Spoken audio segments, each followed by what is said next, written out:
gens-là ne sont pas disciplinés à un point extrêmement dangereux. Les portes, les passages, les rues, ils vont être assis partout avec les chaises. Encore, les chaises roulantes vont marcher sur vos pieds avec les chaises roulantes. On a mis des gens à l'hôpital avec des cicatrices qui font vraiment peur. Faites attention aux personnes handicapées avec leurs chaises qui veulent traverser 2 millions de personnes par violence. Donc faites attention à vos pieds, jamais quelqu'un à l'hôpital avec vraiment des déchirures extrêmement graves. Temps d'attente, trop de monde, simple, les chiffres officiels, hein. Ça vient du disque officiel. La IDS c'était 1 950 000, soi-disant 817 H. Ça c'est avec les visas légaux. Même si les Saoudiens cachent toujours le nombre réel des gens de l'interne, parce qu'ils sont favorisés par rapport aux gens qui habitent à l'extérieur, et tous les visas et l'entrée illégale. Donc dites-vous, c'est toujours entre 2 et 3 millions de personnes, qui est énorme. Les 10 dernières années, il y a eu 24 millions de personnes qui ont fait le Hajj. L'année dernière, il y a eu 186 nationalités et 24 langues officielles. Une langue officielle, c'est une langue où il y a les médecins disponibles dans ces langues. Donc quand vous allez à l'hôpital, tout de suite demandez, je veux un médecin français. Demandez un médecin dans votre langue. Ne cherchez pas de vous exprimer en arabe ou en anglais. Il y aura des médecins en français, il y a des brochures en français. Donc il y a 24 langues officielles pendant le Hajj. Et tout ce monde-là, je dis le problème numéro 1, c'est le manque de discipline. Notre recommandation reste la même, vraiment simple. Point numéro 3, les déplacements sont difficiles.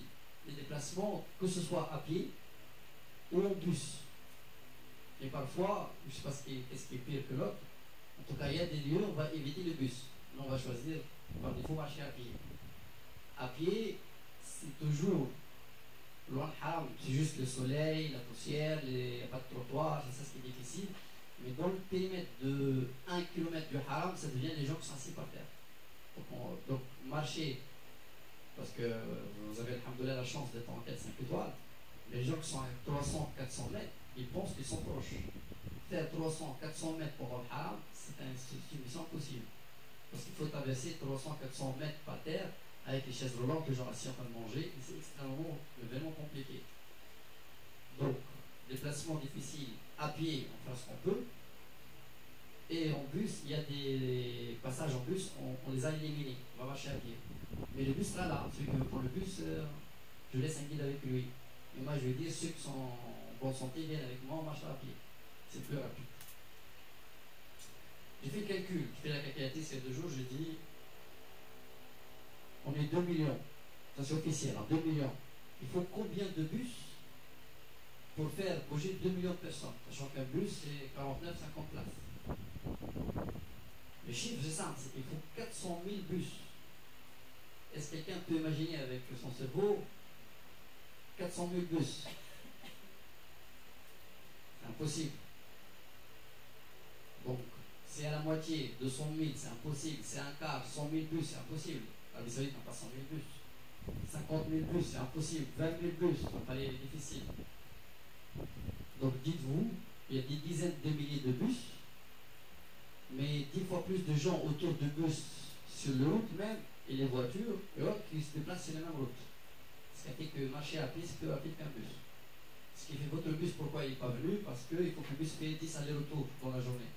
Sinon, il faut que les Saoudiens achètent 400 000 bus pour prendre tout le monde au même moment de Arafat, par exemple. À Arafat, il faut quitter, aller à Muzdalifa. C'est un moment qui fait peur. C'est un moment où vous allez voir le dernier jour de votre vie. Ça, c'est 2 millions de personnes qui, dans le rush, qui courent. C'est impressionnant. Si vous entrez dans cette foule, dites-vous, vous êtes au milieu de votre dernier jour. Ça fait peur ce jour-là. C'est surtout le moment de quitter. Donc il n'y a pas 400 000 bus, donc les bus font beaucoup d'allers-retours, il y a beaucoup de gens en voiture, à pied, en marche, ça fait de la foule, ça fait de la chaleur, avec les gens malades ou assis ou se reposent, ça va. Préparez-vous à avoir beaucoup de patience. En plus, ce que j'ai dit hier, peut-être on aura quelqu'un, la Allah en tout cas, qui est malade. Arrivé à Arafat, arrivé à Ménès, qu'on a déjà consommé une semaine sur place, on a vu hier des maladies, il y a beaucoup de maladies respiratoires, il y a beaucoup de maladies de peau. Et qu'est-ce qui est dangereux dans la maladie de peau? Ce qui m'inquiète moi-même, parce que je vous le dis, faites attention, c'est les pieds. Parce que avec les chaussures de Hajj, surtout les hommes, chaussures blanches, quand il y a des allergies, ça devient très difficile de marcher. Avec le frottement entre les jambes, et les pieds sont déchirés, c'est de la torture. Si je vous dis maintenant les effets de 20 km, peut-être tous on sera capable de le faire.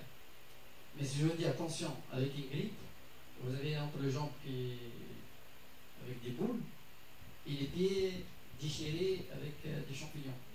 Croyez-moi, les 20 km, ça devient 200 pour 100 km. Donc faites attention à ne pas tomber malade et faites des précautions pour ne pas tomber malade.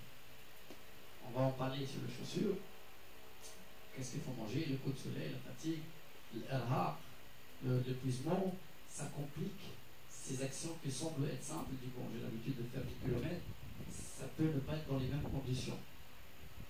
Et faites très attention pour ceux qui ont du travail aux maladies d'après le Hajj. Les maladies d'après le Hajj, ne planifiez rien de ce lieu une semaine après votre retour. Dites pas que mes enfants, je vais les déposer au Maghreb ou autre. Croyez-moi, je reçois beaucoup d'appels de gens qui entrent même à l'hôpital, qui dorment même à l'hôpital après le retour. Jusqu'au dernier jour, tout va bien. Alhamdoulilah. Mon dernier voyage, j'étais en urgence le jour de mon retour. J'arrive à l'aéroport, je suis chez moi, je suis debout en train de boire d'eau, j'ai mal à la tête, et à m'amener aux urgences, je me suis fait opérer. Donc mon corps a résisté pendant tout le voyage, 5 minutes chez moi, le corps a lâché.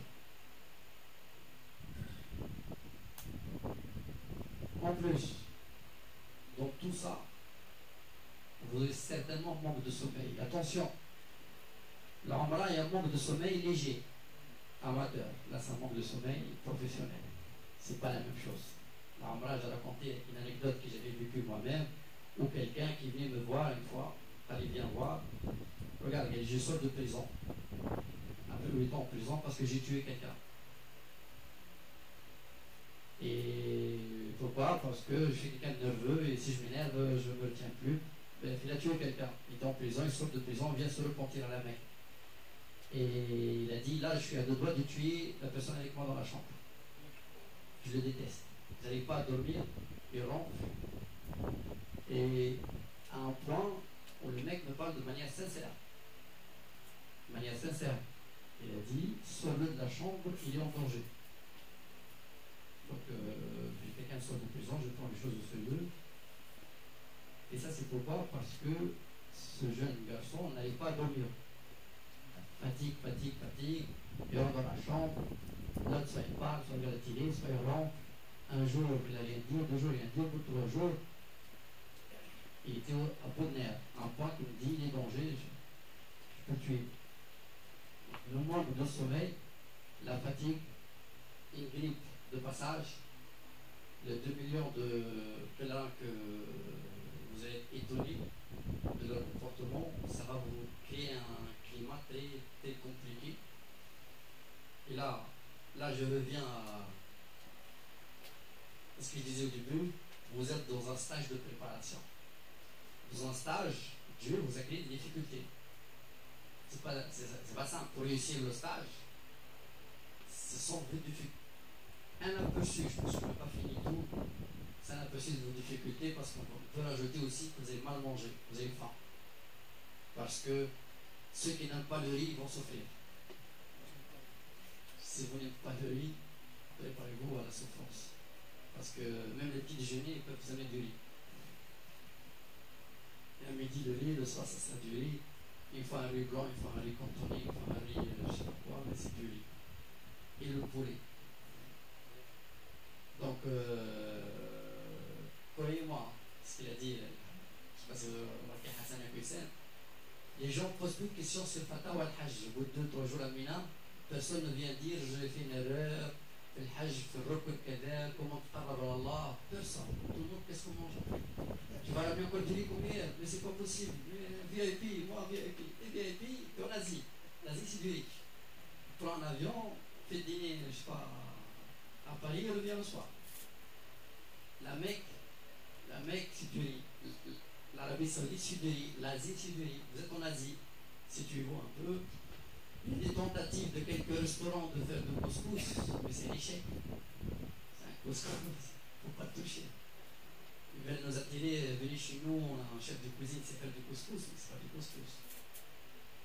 Donc, ça va. 2 semaines, peut-être vous allez découvrir le riz. Ça sera l'occasion. Donc la nourriture n'est pas gâtée, parce que, je dis, c'est pas nos habitudes. On peut être fatigué, on va être fatigué. On va être fatigué. C'est pas... Le sommeil, vous dormez à Mina dans une tente, vous êtes 50. C'est pas une chambre d'hôtel. Donc vous êtes 50, simple, une tente elle fait 50 places. On est 50, donc on s'est arrêté une tente. Il y a un bâche, séparation entre hommes et femmes. Donc vous ne pouvez pas aller derrière les bâches, vous pouvez pas aller devant les portes, mais vous êtes 30 hommes et 20 femmes. Donc il y a 15 d'un côté et 15 de l'autre. Donc les 30 personnes, vous devez apprendre à dormir et récupérer. Il y a un sommeil profond qui est difficile. Avec 30 personnes dans la tente, في واحد يقرأ قيام الليل، في واحد يقرأ القرآن، في واحد يكون الراديو، في واحد يصلي le bien. Ça va être compliqué. Moi je dis Mina, peut-être vous n'allez jamais dormir. Ce que les gens font à Mina, ils restent toute la nuit éveillés. Le matin, ils font le fajr à Mina, ils vont faire le jamarat, et puis ils vont à l'hôtel. Et là, ils dorment à l'hôtel jusqu'à midi, 14h, le pauvre. Il reste la journée à l'hôtel, puis il revient le soir. Donc il inverse le programme. Il commence à Mina, il ne dort pas, parce que c'est dormir avec 30, c'est un peu dur. Et vous avez la chance d'avoir donc les hôtels devant le haram. Il marche jusqu'à l'hôtel à Al-Fajr, et c'est là qu'il dort dans la chambre, en condition voyage. Est-ce qu'on est d'accord?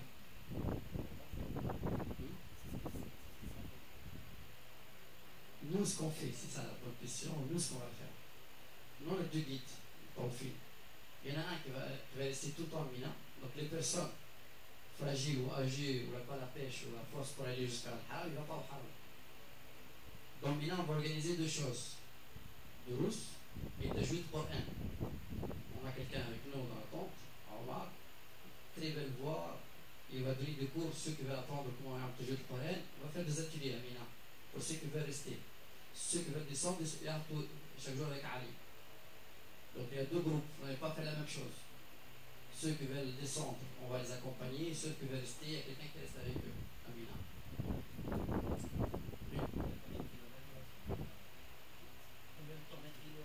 On va de Jamarat jusqu'à l'hôtel, il y a 2,5 km. C'est rien du tout. Mais de la tente jusqu'à Jamarat, il y a 5 km. Parce que Mina, on va voir tout à l'heure, c'est une ville. Et nous, le camp européen, on est à côté de Mousdalifa, on est loin. Et Jamarat, c'est côté la Mecque. Donc les Européens, c'est ceux qui sont les mal placés. Les Arabes sont juste en face, mais les Européens sont les loin. Donc on a de la marche à faire dans Mina, mais en tout cas de Jamarat jusqu'à Al-Haram, parce que tout le monde va faire Jamarat. Il y a que 2 km à rajouter, une demi-heure de marche, après on peut mieux. On peut aller à l'hôtel. Non, il fonctionne, mais pour nous, marcher jusqu'au train, autant marcher jusqu'au Jamarat.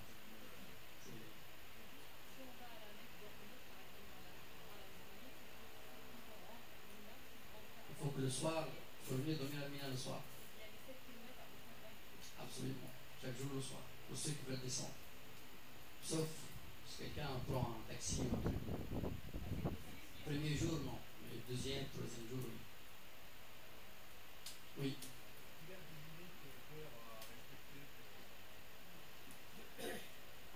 Il y a ceux qui, je ne veux pas dire qui trichent, mais je vous le dis. On dit la nuit, c'est minuit. Donc celui qui passe minuit, il a dormi. Donc il y a ceux qui viennent à 11h, ils passent minuit 5, il dit la nuit est terminée, il revient. C'est de la triche. Il y a ceux qui disent dormir à Mina, c'est quoi? La nuit, c'est minuit. Donc il vient par exemple 9h, 10h, 11h, il attend minuit 5. Donc pour minuit 5, déjà c'est l'autre jour. Là, il considère qu'elle a passé la nuit à Mina. C'est un peu la triche, parce que l'Assad, c'est dormir jusqu'au Fajr, faire le Fajr que partir. Là, c'est passer la nuit. Oui.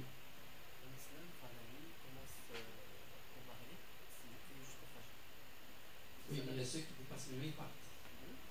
Je dis, c'est la triche. Minuit 5, ils commencent à partir. Vous avez un chiffre avec vous, en tout cas, il va répondre à toutes ces questions. Mais pour nous, rester jusqu'au phase